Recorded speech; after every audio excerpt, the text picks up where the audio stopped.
Pada Mei 2023, aku mendesain poster di gereja. Pemimpin melihat aku memiliki keterampilan yang baik dan mempromosikanku menjadi pemimpin tim. Aku sangat senang ketika melihat pemimpin yakin dengan kemampuanku. Namun, aku juga sedikit khawatir. Sebelumnya, aku hanya anggota tim. Sebagai anggota, kurang terampil bukanlah masalah besar. Tetapi sekarang aku adalah pemimpin tim dan tuntutannya lebih tinggi. Dapatkah keterampilanku saat ini memenuhi tuntutan tersebut? Betapa malunya jika aku tidak bisa menangani tugas ini dan diberhentikan. Saat aku masih menjadi anggota tim, saudara-saudariku memiliki kesan yang cukup baik tentangku. Namun, jika mereka mengetahui tingkat keterampilanku yang sebenarnya, apakah mereka akan mengira selama ini aku hanya berpura-pura dan tidak punya bakat nyata? Bukankah itu akan menghancurkan kesan baik mereka tentangku? Saat itu, pemimpin menunjukkan beberapa masalah pada poster film yang kudesain.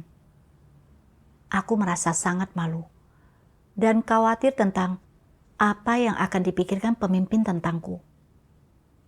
Apakah dia akan menganggap keterampilanku terlalu buruk untuk bisa memberikan bimbingan dan pengawasan? Setelah memikirkan itu, aku pun menemukan jalan tengah. Saat mendiskusikan suatu masalah, aku tidak akan mulai dengan mengutarakan pendapatku, melainkan membiarkan orang lain berbicara lebih dulu. Jika pendapat semua orang sejalan, aku akan mendukung mereka. Tetapi jika tidak, aku tidak akan mengambil sikap jelas. Dengan demikian, bahkan ketika terjadi kesalahan, kekuranganku tidak akan terungkap dan aku tidak akan kehilangan muka. Suatu kali, kami sedang mendiskusikan sebuah desain. Aku merasa ada beberapa masalah pada komposisi, tetapi aku tidak yakin. Aku khawatir akan melakukan kesalahan dan dipandang rendah. Jadi aku tidak berinisiatif untuk bersekutu. Kemudian, ketika pemimpin menanyakan pendapatku, aku menjadi gugup. Tetapi di luar, aku berpura-pura tenang. Aku berkata, pendapatku sama seperti yang lain. Aku tidak melihat ada masalah lain. Pemimpin mengangguk dan tidak berkata apa-apa lagi. Saat kembali memikirkannya, aku bahkan tidak bisa berkata, aku tidak mengerti, aku belum jelas tentang hal ini. Aku merasa agak sedih, tetapi aku hanya memikirkannya sebentar dan kemudian membiarkannya begitu saja. Keesokan harinya, aku dan pemimpin membahas rencana desain. Aku merasa sedikit gugup. Aku menatap desain itu cukup lama, tapi aku tidak berani mengutarakan pendapatku. Aku takut bagaimana pemimpin akan memandangku rendah jika aku salah. Di lain waktu, aku melihat ada masalah pada desain itu, tetapi tidak punya solusinya. Aku ingin berbicara dengan jujur, tetapi aku khawatir apa yang akan dipikirkan pemimpin tentangku jika hal itu kusampaikan. Apakah dia akan bertanya-tanya, mengapa aku tidak bisa memperbaiki masalah sederhana seperti itu? Apakah dia akan berpikir bahwa keterampilanku sangat kurang? Ketika memikirkan hal ini, aku tidak berbicara jujur. Aku berpura-pura sedang serius berpikir dan berkata kepada pemimpin, aku butuh lebih banyak waktu untuk memikirkan desain ini. Bagaimana jika kau sampaikan pendapatmu terlebih dahulu? Pemimpin pun menyampaikan pendapatnya berdasarkan prinsip, dan kemudian menanyakan pendapatku. Saat itu, rasanya seperti tanah di bawahku runtuh. Aku ingin jujur, tetapi mulutku seolah-olah terkunci. Akhirnya aku berkata, Itu persis seperti yang kupikirkan. Setelah mengatakan itu, aku merasa tertekan, seperti baru saja menelan lalat mati. Jelas bahwa aku tidak tahu bagaimana cara mengubahnya, tetapi aku berpura-pura tahu untuk menunjukkan bahwa aku cakap dan mampu menganalisis masalah. Bukankah aku hanya berusaha menipu dan membodohi orang lain? Aku merasa sangat sedih. Di penghujung hari, aku merasa kelelahan dan tidak mendapatkan apa-apa. Selama waktu teduhku, aku bertanya-tanya, meninjau desain bersama pemimpin dapat menjadi kesempatan untuk meningkatkan keterampilanku. Ini adalah hal yang baik. Tetapi mengapa aku malah sangat lelah dan bukannya merasa lega? Lalu, aku membaca firman Tuhan yang mengatakan, berdiri di posisi yang tepat sebagai makhluk ciptaan dan menjadi manusia biasa. Apakah ini mudah untuk dilakukan? Tidak mudah.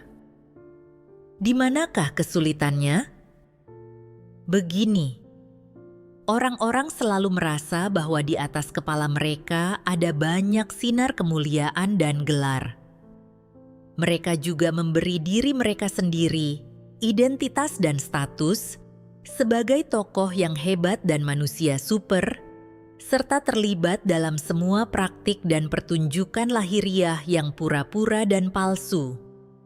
Jika engkau tidak melepaskan hal-hal ini, jika perkataan dan perbuatanmu selalu dikekang dan dikendalikan oleh hal-hal ini, engkau akan merasa sulit untuk masuk ke dalam kenyataan firman Tuhan. Akan sulit untuk tidak tergesa-gesa mencari solusi terhadap hal-hal yang tidak kau pahami, dan sulit untuk lebih sering membawa masalah tersebut ke hadapan Tuhan, serta mempersembahkan hati yang tulus kepadanya. Engkau tak akan mampu melakukan hal ini.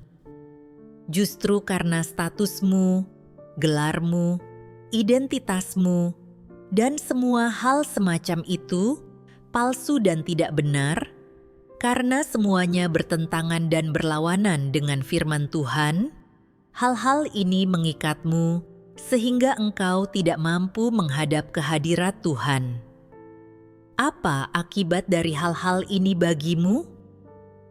Semua itu membuatmu pandai menyamarkan diri, berpura-pura mengerti, berpura-pura pintar, berpura-pura menjadi tokoh yang hebat, berpura-pura menjadi selebritas, berpura-pura mampu, berpura-pura bijaksana, bahkan berpura-pura tahu segalanya, mampu dalam segala hal, dan mampu melakukan segalanya. Hal ini membuat orang lain akan memuja dan mengagumimu. Mereka akan mendatangimu dengan segala masalah mereka, mengandalkanmu dan mengagumimu. Dengan demikian, seolah-olah engkau berdiri di atas api agar terbakar. Katakan kepadaku, apakah dibakar di atas api nyaman rasanya? Engkau tidak paham, tetapi engkau tidak berani berkata bahwa engkau tidak paham. Engkau tidak bisa melihatnya dengan jelas, tetapi engkau tidak berani berkata bahwa engkau tidak bisa melihatnya dengan jelas. Engkau jelas-jelas melakukan kesalahan, tetapi engkau tidak berani mengakuinya. Hatimu menderita, tetapi engkau tidak berani berkata, "Kali ini benar-benar salahku, aku berutang kepada Tuhan dan kepada saudara-saudariku. Aku telah menyebabkan kerugian besar bagi rumah Tuhan, tetapi aku tidak memiliki keberanian untuk berdiri di hadapan semua orang dan mengakuinya."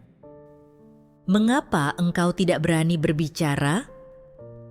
Engkau yakin aku harus menjaga reputasi dan sinar kemuliaan yang telah diberikan oleh saudara-saudariku. Aku tidak boleh mengkhianati rasa hormat dan kepercayaan besar yang mereka miliki terhadapku. apalagi harapan besar yang telah mereka miliki terhadapku selama bertahun-tahun. Oleh karena itu, aku harus tetap berpura-pura. Seperti apakah penyamaran seperti itu? Engkau telah berhasil menjadikan dirimu sebagai tokoh yang hebat dan manusia super. Saudara-saudari ingin datang kepadamu untuk bertanya, berkonsultasi, dan bahkan memohon nasihatmu tentang masalah apapun yang mereka hadapi. Tampaknya mereka bahkan tidak mampu hidup tanpamu. Namun, bukankah hatimu menderita? Firman Tuhan mengungkapkan keadaanku yang sebenarnya. Saat mendiskusikan rencana desain dengan pemimpin, aku tidak pernah merasa leluasa. Penyebab utamanya adalah karena naturku sangat congkak, dan aku tidak mau diriku membuat kesalahan, apalagi tidak mampu memahami atau melakukan sesuatu. Aku sedang menyiksa diriku sendiri.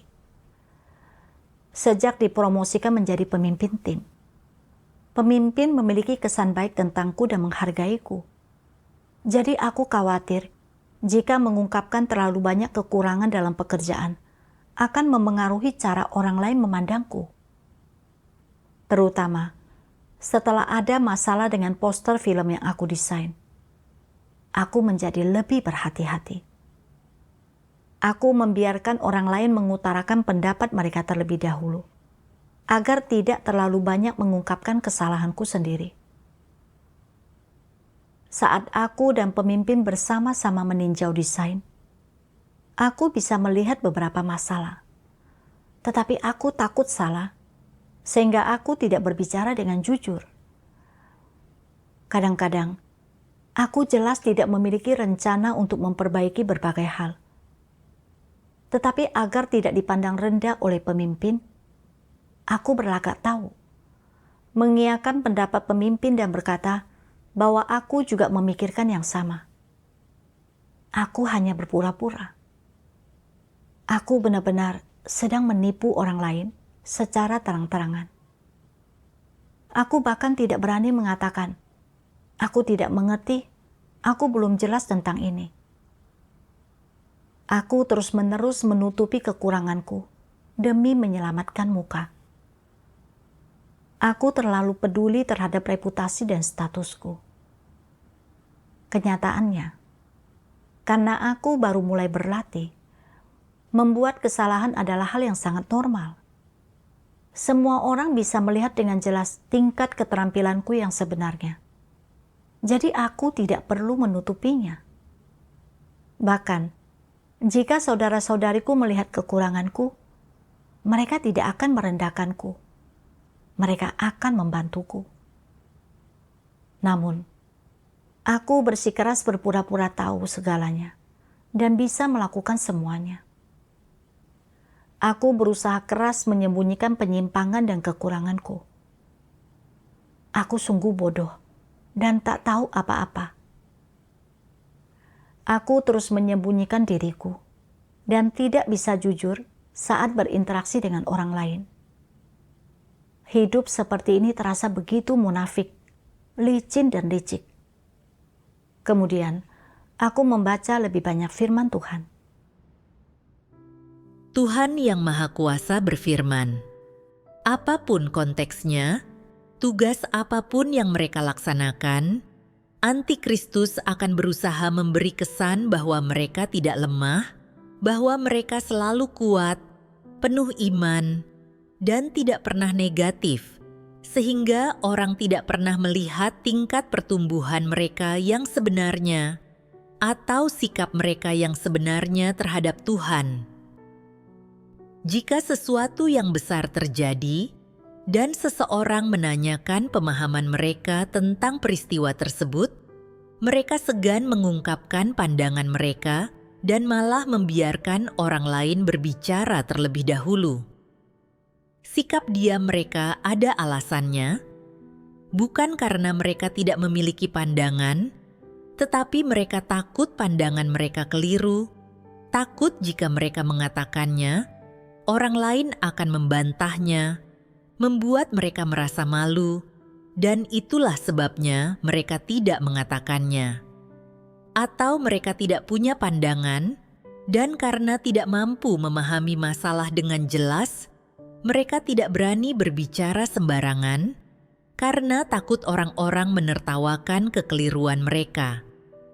Jadi diam adalah satu-satunya pilihan mereka.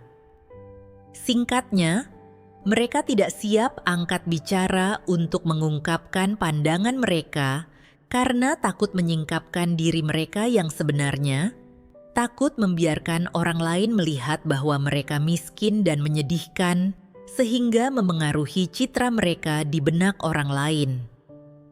Jadi, setelah semua orang selesai mempersekutukan pandangan, pemikiran, dan pengetahuan mereka, Antikristus merampas beberapa pernyataan yang lebih cerdas dan lebih dapat dipegang, yang mereka jadikan sebagai pandangan dan pemahaman mereka sendiri.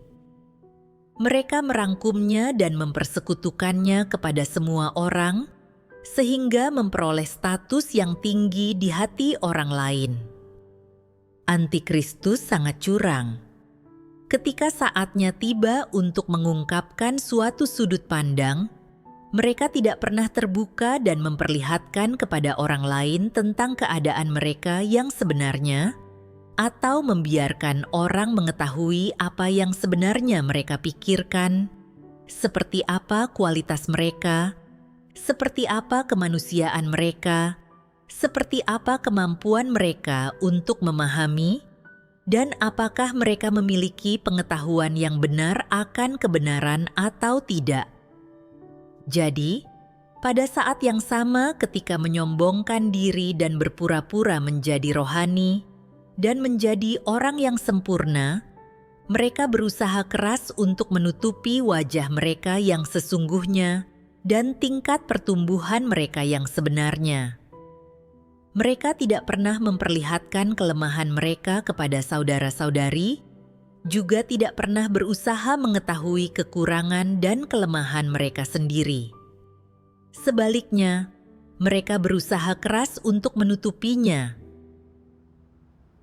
Dari firman Tuhan, aku melihat bahwa Antikristus, apapun tugas yang dilaksanakannya atau situasi yang dihadapinya, tidak pernah dengan mudah menyatakan pendapatnya ketika sesuatu menimpanya. Dia tidak membiarkan orang lain mengetahui keadaannya yang sebenarnya. Antikristus juga tidak membiarkan orang lain mengetahui kualitas atau kemanusiaannya, karena takut kelemahannya akan terungkap. Untuk menyembunyikan kekurangannya, Antikristus bahkan mengklaim saran dan ide bagus orang lain sebagai miliknya. Merangkum dan menyampaikan hal itu, seolah-olah merupakan hasil pemikirannya. Membuat orang lain salah mengira dia memiliki wawasan dan kualitas, agar tercapai tujuannya untuk dikagumi dan disembah oleh orang lain. Ketika membandingkan hal ini dengan diriku, aku melihat perilakuku persis dengan perilaku seorang antikristus. Ketika aku dan pemimpin sedang mendiskusikan rencana desain, aku takut pemimpin akan menganggap keterampilan profesionalku buruk.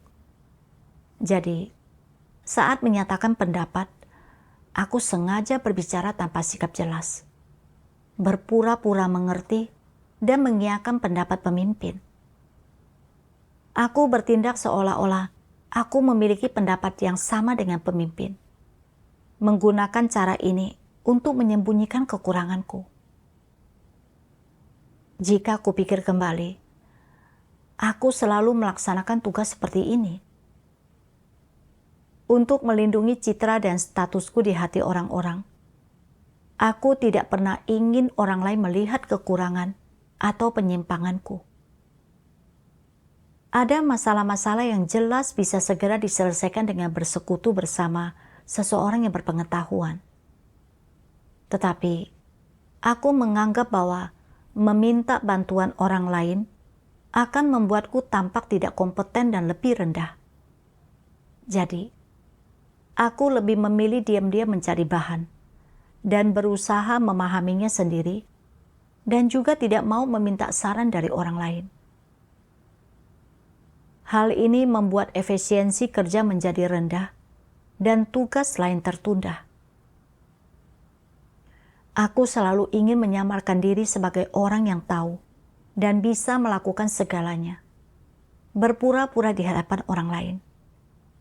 Bukankah aku sedang menyesatkan orang?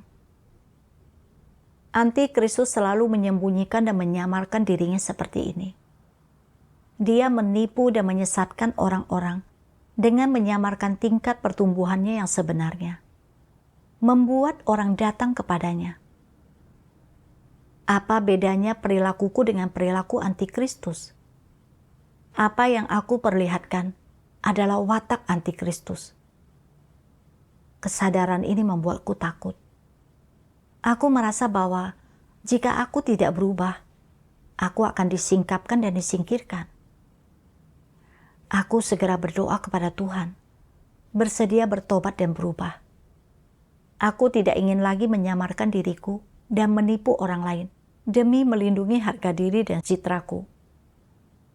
Kemudian, aku mencari jalan penerapan berdasarkan masalahku. Aku membaca bahwa firman Tuhan berkata, Apapun masalah yang kau hadapi, engkau harus mencari kebenaran untuk menyelesaikannya. Engkau sama sekali tidak boleh menyamarkan dirimu atau menampilkan citra yang palsu kepada orang lain. Baik itu kekuranganmu, kelemahanmu, cacatmu, atau watak rusakmu, engkau harus terbuka dan mempersekutukan semua hal ini. Jangan menyembunyikannya. Belajar membuka diri adalah langkah pertama menuju jalan masuk kehidupan, dan itu adalah rintangan pertama yang paling sulit untuk diatasi. Setelah engkau mengatasi rintangan ini, akan mudah untuk masuk ke dalam kebenaran.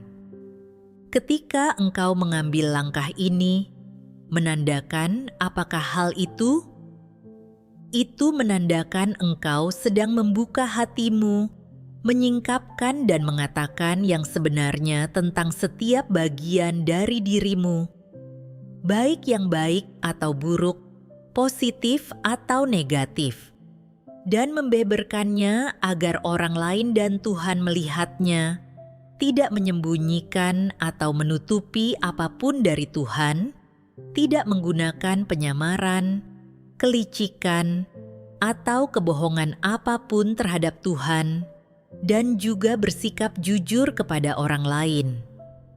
Dengan cara ini, engkau akan hidup dalam terang.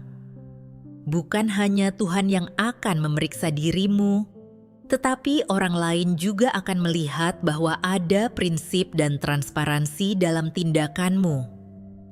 Engkau tidak perlu menggunakan metode apapun untuk melindungi reputasi, citra, dan statusmu. Engkau juga tidak perlu melakukan apapun untuk menyembunyikan atau menutupi kesalahanmu. Engkau tidak perlu melakukan upaya yang sia-sia ini. Jika engkau bisa melepaskan hal-hal ini, hidupmu akan menjadi sangat santai, bebas dari kekangan dan penderitaan, dan engkau akan sepenuhnya hidup dalam terang. Dari firman Tuhan, aku menemukan jalan penerapan.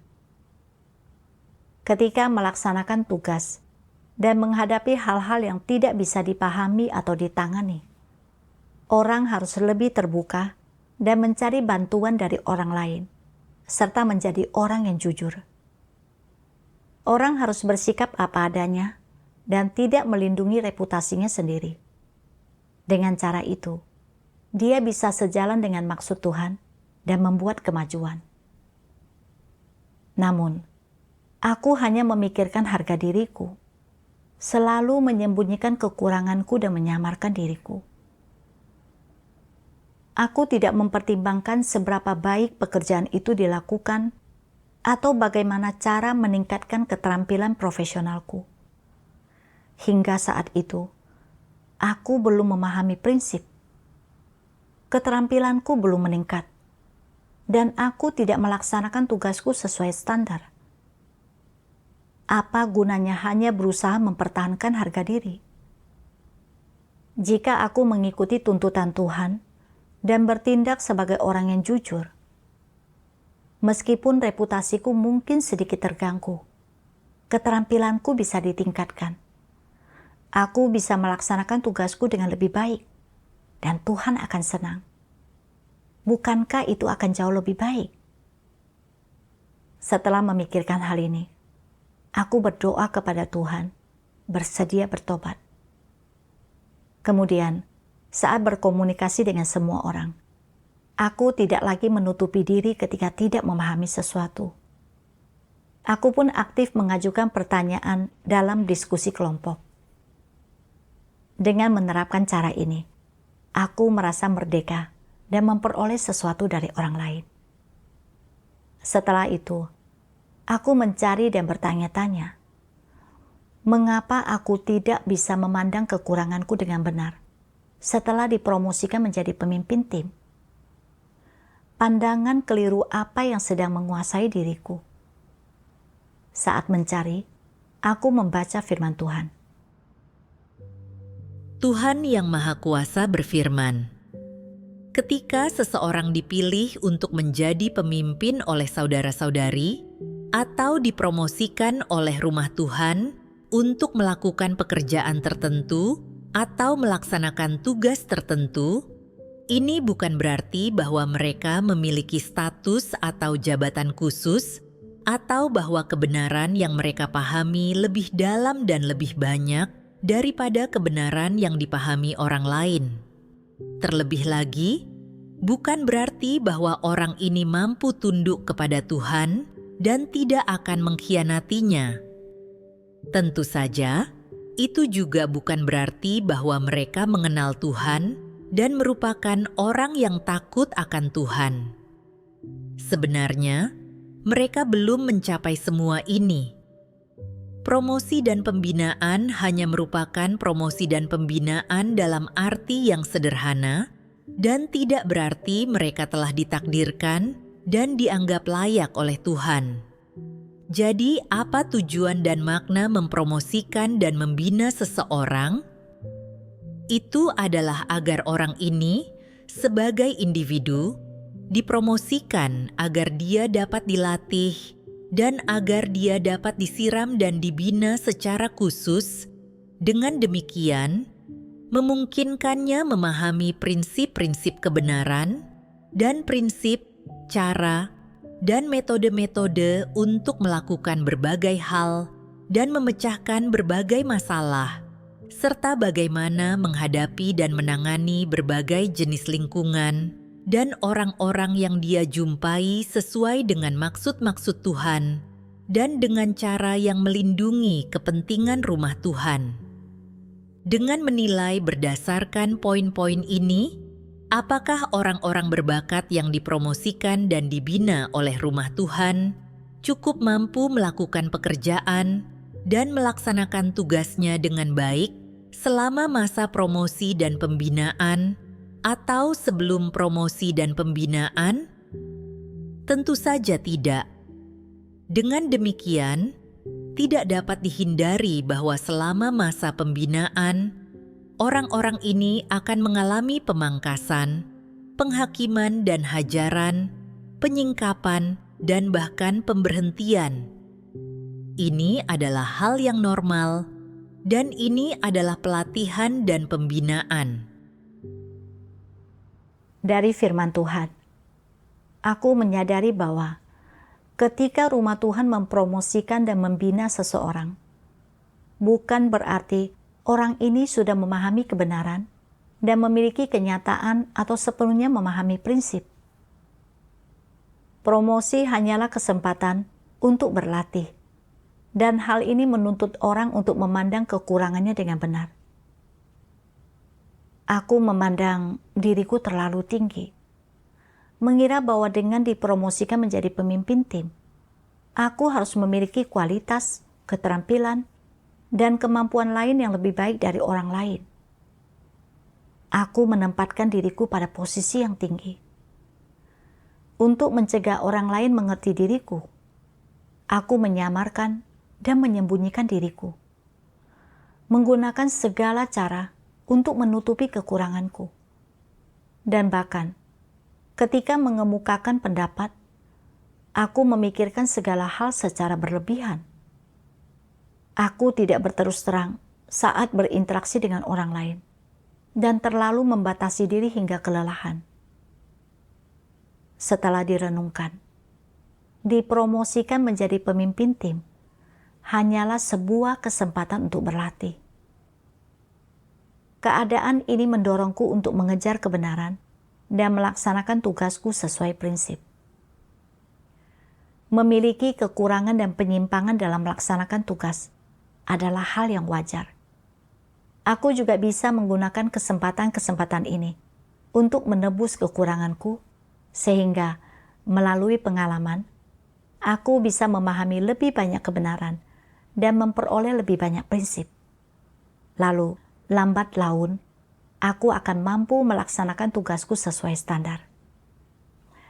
Di masa mendatang, aku harus memandang kekuranganku dengan benar dan belajar untuk bersikap rendah hati. Aku harus mencurahkan lebih banyak usaha untuk mempelajari prinsip dan keterampilan. Inilah yang harus kukejar dan kumasuki. Suatu kali, pemimpin sedang membimbing kami dalam pekerjaan dan meminta kami memberikan pendapat tentang sebuah gambar latar belakang. Aku mendengar dua saudari yang bekerja sama denganku memiliki pendapat yang berbeda dari pendapatku. Dan aku berpikir, pendapat kedua saudari itu sama. Kalau ternyata aku yang salah, itu akan sangat memalukan. Apakah mereka akan menganggap kualitas dan seleraku sangat buruk?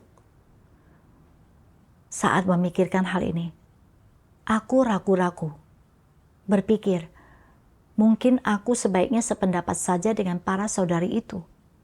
Jadi aku tidak akan merasa malu kalau ternyata aku salah. Namun saat itu juga, aku teringat firman Tuhan yang telah kubaca sebelumnya. Tuhan Yang Maha Kuasa berfirman, "Apapun masalah yang kau hadapi, engkau harus mencari kebenaran untuk menyelesaikannya. Engkau sama sekali tidak boleh menyamarkan dirimu atau menampilkan citra yang palsu kepada orang lain. Baik itu kekuranganmu, kelemahanmu, cacatmu, atau watak rusakmu, engkau harus terbuka dan mempersekutukan semua hal ini. Jangan menyembunyikannya. Engkau tidak perlu menggunakan metode apapun untuk melindungi reputasi, citra, dan statusmu. Engkau juga tidak perlu melakukan apapun untuk menyembunyikan atau menutupi kesalahanmu. Engkau tidak perlu melakukan upaya yang sia-sia ini. Jika engkau bisa melepaskan hal-hal ini, hidupmu akan menjadi sangat santai, bebas dari kekangan dan penderitaan, dan engkau akan sepenuhnya hidup dalam terang." Firman Tuhan memberiku jalan penerapan. Terlepas dari apakah pendapatnya benar atau salah, orang harus mengemukakannya untuk mencari dan bersekutu jika ada hal yang tidak dipahaminya. Inilah arti dari bertanggung jawab dalam melaksanakan tugas. Pemikiran ini mencerahkan hatiku. Aku pun berdoa kepada Tuhan, bersedia mengesampingkan harga diriku dan menyatakan yang sebenarnya. Di luar dugaanku, pemimpin setuju dengan pendapatku dan memberikan kami beberapa arahan untuk melakukan penyesuaian. Setelah mendengarnya, aku memiliki pemahaman yang lebih jelas. Aku merasa bahwa tidak melindungi harga diriku dan tidak menyembunyikan diriku. Bersikap jujur dan mengatakan yang sebenarnya membuat hatiku damai dan tenang. Sekarang, aku tidak lagi dikekang oleh harga diriku dan bisa dengan mudah serta terbuka mendiskusikan hal-hal yang belum kupahami dengan saudara-saudari. Ketika pemimpin menunjukkan masalahku, aku bisa menerimanya, memandang kekuranganku dengan benar, dan mencari prinsip-prinsip yang relevan serta pengetahuan profesional untuk kupelajari. Setelah beberapa waktu, keterampilan teknisku meningkat dan kesalahan dalam tugasku berkurang.